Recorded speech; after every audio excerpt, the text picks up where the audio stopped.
Hi guys, today I'm going to be going over some more surfing tips. Finding a beginner surf spot. Finding a good spot to learn to surf is an important ingredient when you're just starting out. Small, gentle waves and a sandy beach are keys. You wouldn't want to begin your surfing career at Pipeline. So some key ingredients to finding a good surf spot. You want a relatively uncrowded spot. You want few people around you for safety, but you don't want to be in a crowd either. Sand bottom. Much easier on your feet and boards, especially for beginners. You want small, calm, crumbling waves. Don't try to learn to surf where the waves are very steep and hollow. In certain areas, it's hard to find a crumbling wave, but it's worth a little investigation. Finding a big sandbar. It's important to be able to wade out and catch the lines of white water at first, so try to find a nice big sandbar with knee to waist high water.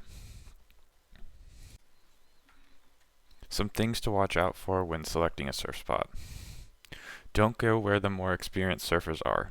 You'll only get in the way, create dangerous situations, and annoy everyone. When you're just starting to learn to surf, find a peak to yourself if possible. If you're very new, make sure there's at least some people around. Sometimes you can surf near a lifeguard, but don't surf between the lifeguard's flags.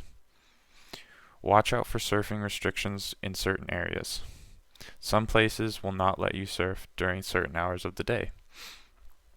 Make sure you have the right permits. A parking ticket will kill your day and your stoke. Don't surf in the shore break. This is very dangerous. Shore break is when the waves break right onto the sand at the edge of the waterline. Finding the right surf break. A break is the way a swell interacts with the shape and contour of the ocean floor. There are generally three main types of surf breaks: the point break, the reef break, and the beach break.